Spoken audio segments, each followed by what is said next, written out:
Today is the Gran Turismo 7 update, and yes, they have released the R32 GTR NISMO. And I don't care about the other cars because the other cars I'm most excited about. So yeah, so this is my channel, this is my YouTube channel. So if you do want to go and see the other cars, go away from this channel. But if you want to see the R32 only, see this channel. Let's get it, boys. But yeah, this is the R32. Let's get it. I want to see what this thing's all about. It's 400k. It's a lot of bloody money, and wow, it is a lot of money.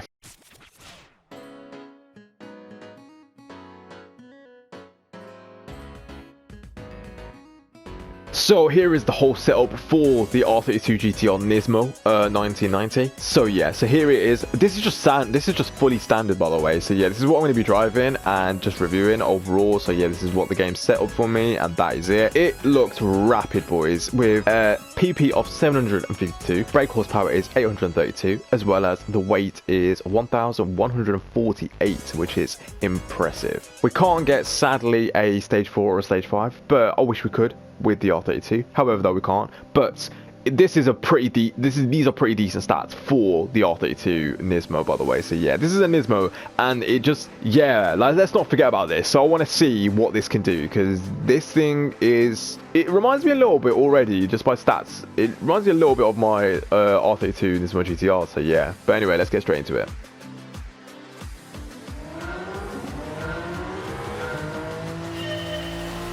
Alright, and here we are then in the NISMO R32 GTR. Slow it down real quick. This thing's rapid, by the way. But let me tell you, this thing's rapid, like rapid. Okay, here we go, here we go, here we go, here we go. See how fast it can really go. Bear in mind, my NISMO GTR, with a little bit of a setup, slight tune, slight, goes up to like 235 miles per hour at its best. But this, already at 200 miles per hour, this is ridiculous. 220, 223, 224. Can we go any faster than this? 225. Ooh, 200.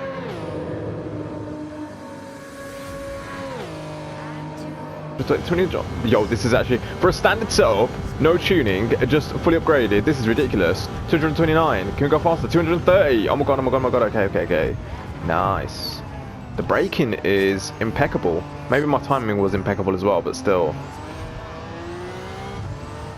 Sounding of the engine of the R32. Just true music to the ears. I will say that at the least. True music to the ears.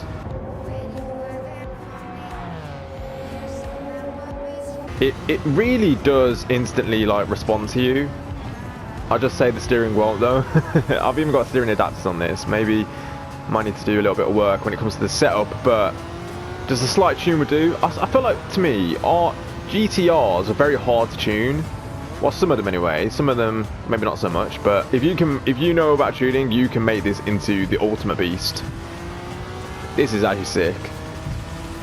Like I said, it's just a bit grippy, but I am on racing soft tyres, but I don't even know if that even makes a difference. It probably does, to be fair, actually. It probably does. A lot more, actually.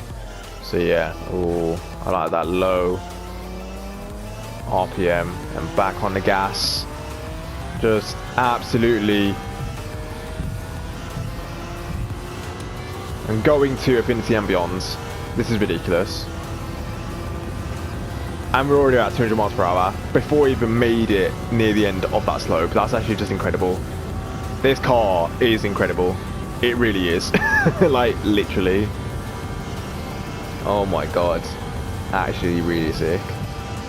Yeah, I actually quite like this, you know, but we're going to talk about costs here, man. We're going to talk about costs here, because the costs say something else, man. And I mean, let's talk about it. So it's 400k for the car alone, which is, in my eyes, I think it's pretty steep, but I mean, this also adds up as well. 41k for the ultra turbo. You've also got 18k for the titanium upgrade, as well as obviously the high lift camshaft, 9.2k, and alongside as well with the carbon shaft is 8k, and obviously the rest of the upgrades is it's still expensive, but also kind of standard when it comes to a car like this in this kind of league. For the car maintenance and obviously service, on the other hand as well, it's actually really cheap for a GTR, which I'm actually quite shocked about, especially for a NISMO as well, an R32, and especially the cost price of what it costs. 400,000 credits, by the way. So yeah, but then again, am I being cheap or stingy myself? I don't know, but what I can say is this though: I know that the regular R32 R32 is not that expensive at all, to be honest with you, to me. So I feel like, to me, it's a massive price difference. But then again,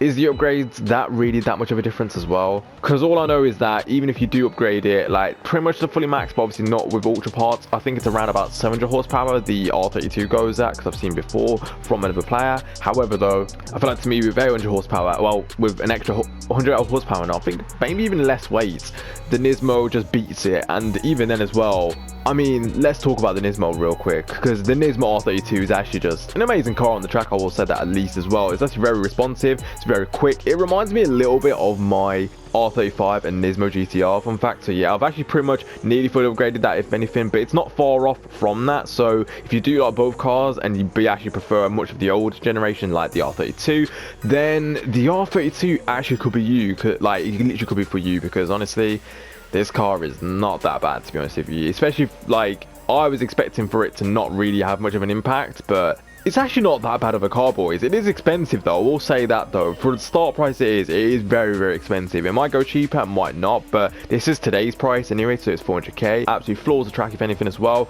I definitely will say as well, this is obviously with a standard tune. It's just all fully upgraded with no tuning whatsoever done to the suspension or anything like that. So this is just literally standard. However, though, as well, at the same time, I do want to say that if you do obviously upgrade this, then I will say the least that this thing might go in faster than 230 miles per hour. So yeah, but that's the top speed that I've managed to find in this car, 230 miles per hour. But yeah, but overall, though, I definitely will say the least as well, this could obviously be really good for a drift build. I will say that. So if you are planning to do a drift build on this, I actually would love to see someone do that, because this thing might actually be a really good drift car. So yeah, because I don't know, it just has that kind of like type of power and type of vibe that it can actually be a really good like drift car as well as a track car. So yeah, it actually just works both ways, boys. It just works both ways. But just look at the beauty, man. It's just so beautiful. So yeah, that's all I'm gonna say really about it. These are the stats basically. And I mean, to be honest, it is more of an expensive car compared to this, but boy, this is different, man. This is different. And honestly, I felt like, to me, I think this is still not slightly fully upgraded as enough as it could be, but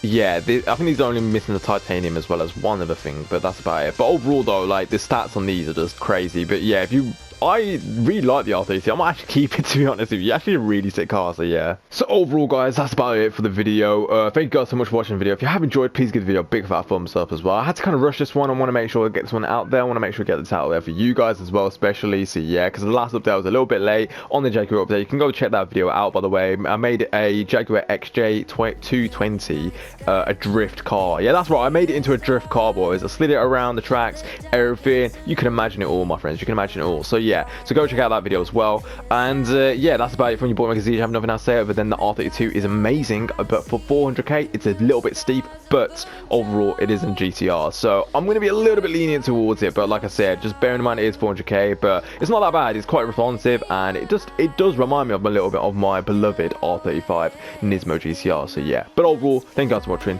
See you in a bit. Take care. Make sure you like the video on the way out. But yeah, peace. As well as subscribe to the channel, because I'm doing Gran Turismo videos now. But yeah, peace.